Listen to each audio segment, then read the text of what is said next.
Hi there, this is Catherine Dubberly, the Answer Lady. Jack gets a ton of questions about changing the timing belt on a Brother machine. He's going to give you some information about that process right now. Alright, we've been asked again about this timing belt, and since I have this machine all the way down to nearly nothing, we're going to discuss that. First of all, I have yet to change a timing belt on a bed. Now, I'm sure if one came to me and the timing belt were broken, I would change it. But I have yet to find a need to change a timing belt. But we're going to go over what we would do if we were to change a timing belt. And if anybody has a broken one wants to pay me to change it, send it and we'll do another video. I've got the carriage on. I've put it in KC, so now it is engaging the timing belt. If you will notice right here, this drum turns. As I move from left to right, the drum is turning until such time as I stop and go the opposite direction. Now watch right in here. There is where the the timing of the actual card reader reverses the direction that it's turning the card reader drum. And again, as we go from side to side, it reverses and turns the card reader drum in the other direction. But if you'll notice, my little pink guy here swaps from side to side as I change directions. This is a cam-driven, clutched drum. This is what changes the direction from side to side. So if the carriage moves from left to right, and then when you try to go the other way, and this guy doesn't change directions, it's not going to let this timing belt run in the other direction. It's going to stop it. So, if we were going to change the timing belt, we'd have to remove this brace that you see right here.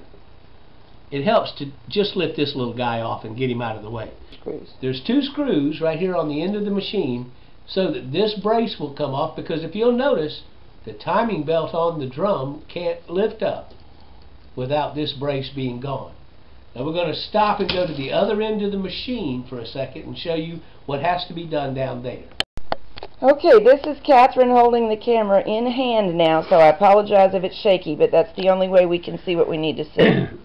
Alright, on this end you'd have to take this brace off by removing that screw. Again, the belt runs under it and you're not going to get the belt off without removing it. Now, inside here there are two screws, 1, 2, that remove this plate that you see outlined by my little dental pick. And that plate is a tensioner.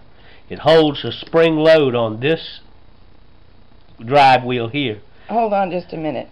They cannot see. We are on the left end of the machine as you would face it to knit. Yes, here's my carriage coming back into the picture on the left-hand side of the machine. This is all inside of the casing. You don't have to take the casing off. I think it makes it a lot easier. But if you take all the trays that are in the top of the machine, and we'll show that a little bit later, then it exposes these things. But this tension plate must come out with those two screws.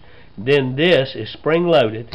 I'll try to flex it just a little bit to show you that once that plate is out, this will go to the right side, and it'll loosen it up enough, just enough, to let this belt come off. The belt actually has a join. I'm going to try and get to the join to show you.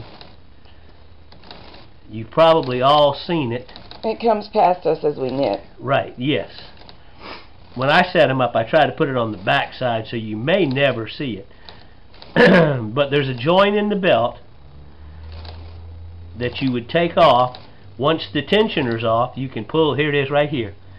Once the tensioner's off, you can pull it far enough to one side to release that little catch in that loop. That's how you change the timing belt. Then the reverse is to put that tensioner back in and those two screws. Put this protective piece on the top and the piece on the other end, and you have changed the timing belt. And your advice is, if it's broken, obviously you have to change it. If it is not broken and you have a timing problem, the belt may not be the issue. Is that correct? That is correct. In the card reading mechanism on the other end of the machine. Alright, when people say it's not patterning correctly, it must be the timing belt, The timing belt merely transfers the information from the card reader in groups out across the bed. If it's not moving from left to right, or it's not patterning correctly, it's either in this drive drum or it's actually in this card reader, or there is another part underneath here that you can't get to that could be into the act, and that's what we've cured on this machine. That's why it's apart.